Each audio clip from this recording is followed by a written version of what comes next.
Welcome back, troops. So let's tab 59. Brilliant. Hope everyone's well. So, it's come at the end of the tab. Bit windy. Tried to get the mic fluffed up. That's the wrong word, isn't it? Fluffed up a bit so it reduces the wind noise. But heading back into base camp now. And what I want to talk to you today about, I want to talk about boots. Now, you can argue that the most important thing to a soldier is his weapon system, his personal weapon, and obviously things like ammunition, food, they're all important. Body armour, clothes, everything. But one of the most important things amongst all that has got to be boots. I mean, you all know, you veterans, you serving people, it's going this way, that boots are really important. If your feet ain't comfortable, and they rarely are in the army, I know, but if your feet ain't comfortable, then you're screwed. Now, when I joined up back in the 70s, we were still being issued with DMS boots. Now, for those of you who don't know, DMS stood for direct moulded sole. It was a rubber soled leather upper boot, an ankle boot. We had to wear puttees, which is like a little, Google it, if you know what putty is, Google it, I can't describe it. It's like a little khaki roll of band that went round your ankle between your boot and your leg, if you like, and you had to tie them up. The trouble was with DMS, there's a few problems with DMS.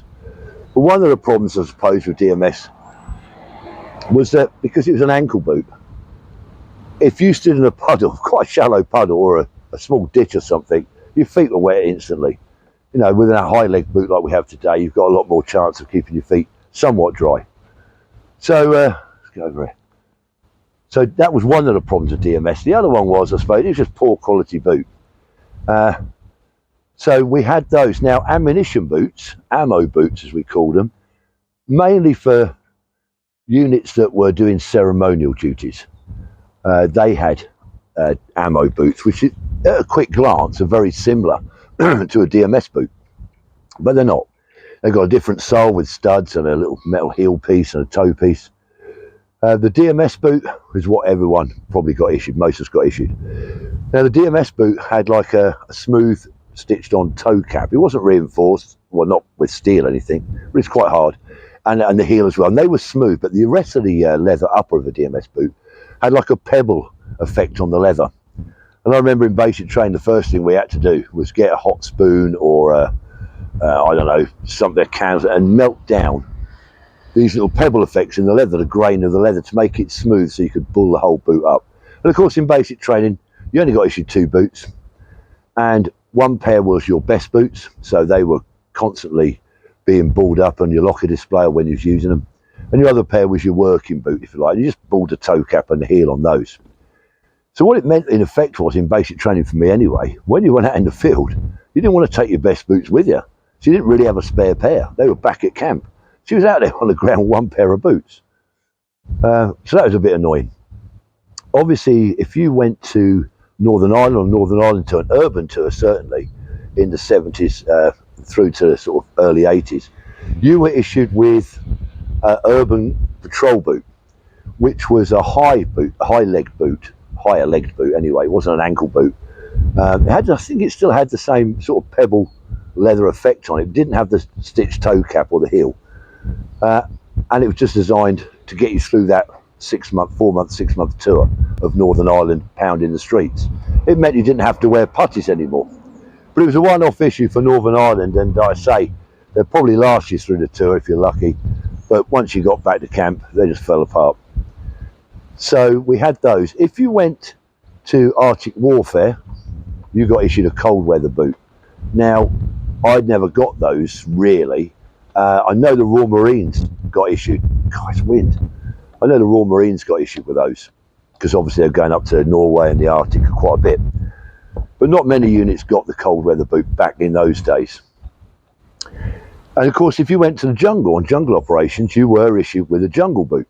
Now, the Brits copied the American design. The Americans had a jungle boot that had it since Vietnam, I believe. And the Brits copied that pattern and made their own design. I suppose they thought it'd be cheaper or they'd get the work, I don't know.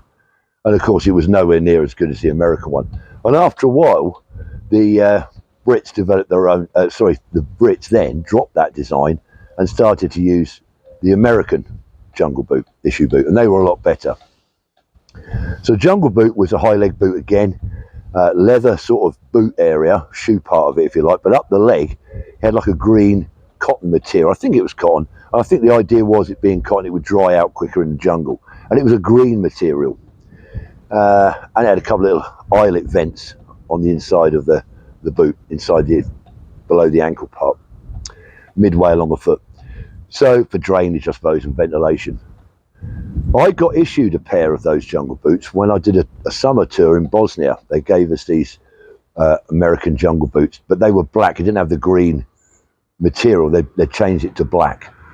And they were quite good, actually. A bit weird because the sole on them had a really strange tread. I'm sure there's a purpose for it. But it was quite like a big chunky tread on the bottom. So we had those, and I did a winter tour in 97, the end of 97. And we got issued Dana boots because it was cold weather in Bosnia then, around October, November time. So they gave us a one-off issue of a Dana boot. That was quite a good boot. I quite like the old Dana boot. So getting back to DMS and the changeover from that, well, you remember DMS, I say you wore putties with it. It's quite a horrible boot, really. The thing was, once you got out of basic training and you got to unit, I think the key was try to get hold of another pair or two pairs of boots, because then you could have one really good pair balled up for guard duty and any other ceremonial things you might have to do.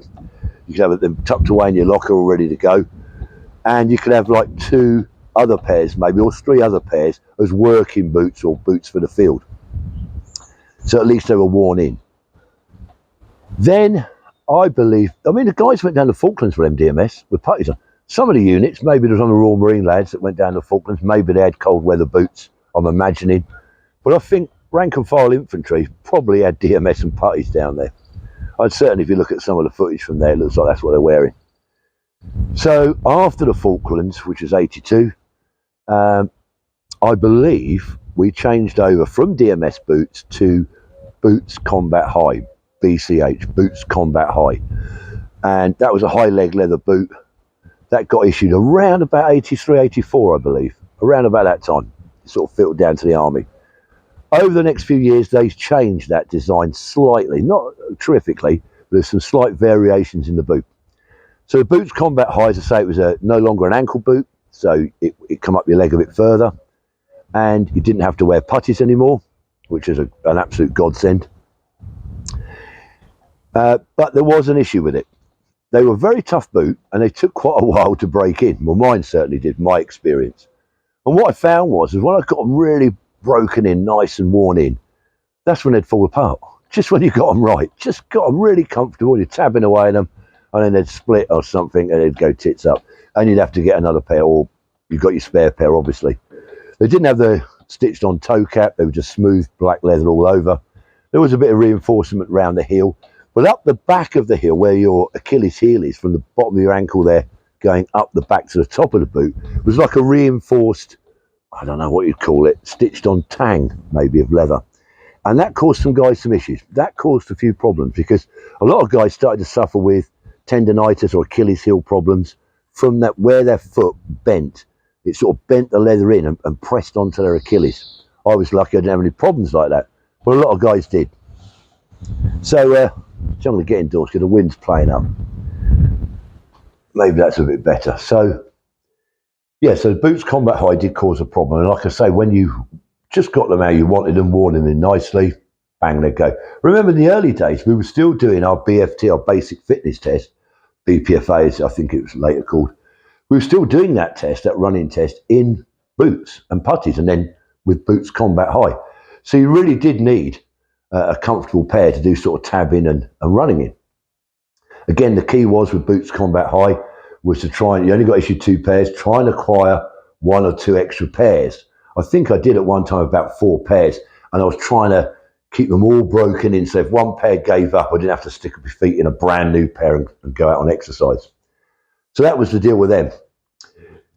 They did, like I say, change the design. I've also got, some of you can help me out in the comments. I remember another boot coming out, Boots Combat High. I think it was a Britain boot or Pro boot, something like that we got issued. I can't quite remember. So we had those boots for quite a long time. Obviously, I say if you went cold weather, Even with Boots Combat High, you got issued those, and if you went to jungle, you got those. So then along comes MTP, the camouflage. I did a video on it before. Multi-terrain pattern camouflage. Now, when that come along, that's when we swapped over from black boots to brown boots. And that was while I was still serving. And I think that was around 2012, 2013. Or just a point to note as well, while we were still in Boots Combat High, black boots, if you went to the desert, you got desert boots. I think I got issued for Iraq 2 pairs of high-tech desert boots. They were quite good, actually. I quite like them. I used them for gardening when I got out. They fell apart in the end. But they were okay for the tour. So, yeah, so I say MTP comes along, and that's when we decided we're not having black boots anymore. We need brown boots. And lo and behold, I thought it'd be like, Boots Combat High, but brown. No, it wasn't. You had a choice, I think, of about 5 different boots. I may be wrong. From different companies. And some were like a desert boot or a hot weather boot. Some were temperate boots. Combat High liability. There was Altberg, Hayax. I can't remember all the names of the boots. So off down the clothing store, I went to Aldershot, got my MTP issued, and I still to school all these boots. And they had a chart up on the wall showing pictures of all these boots and what they were for, Combat High liability. Now, at that stage of the game, I was downgraded, but I was a base rat anyway, so it didn't matter to me what I had. But when I got to the clothing store, interestingly, they only had one sort of boot. That's all they had, so they gave me a pair of Hayax boots.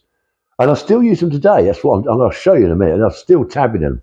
When I left in 2015, I kept 1 pair of Hayax boots, and I used them for hunting, for gardening, just for tabbing around in general. And they lasted me quite a while. In the end, nothing split on them. The soles just went. The tread just wore off completely.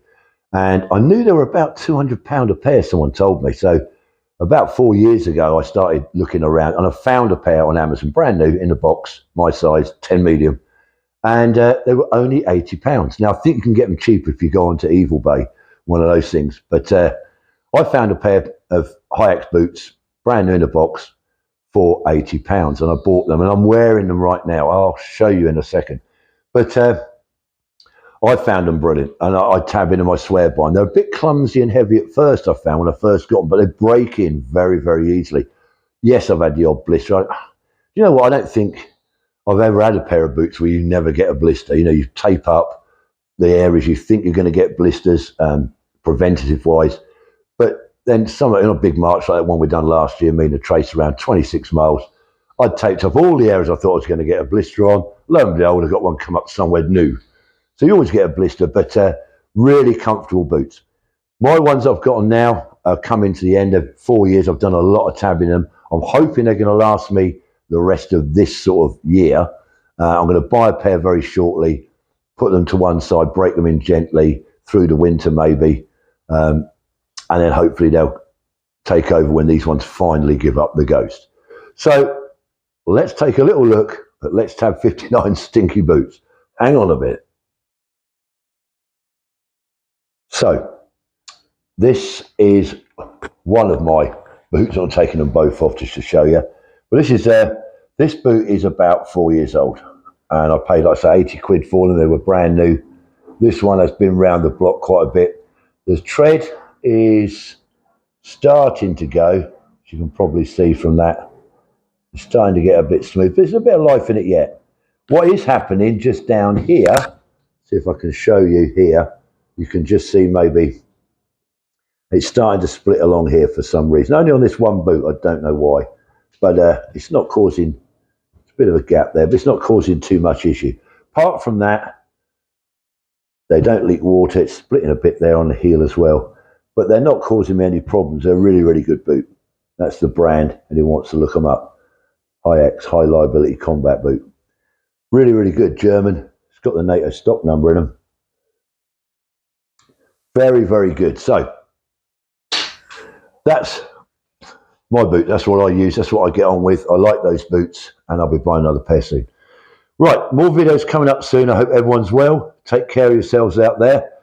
Make the most of this good weather. We don't know how long our summer's going to be. I'll be doing some more videos very, very shortly, guys. Please, if you're watching this for the first time and you haven't subscribed to my channel, please consider it. I'm not saying do it. I never say do it. I say consider it. So, till the next time, troops, and it won't be long. Let's turn.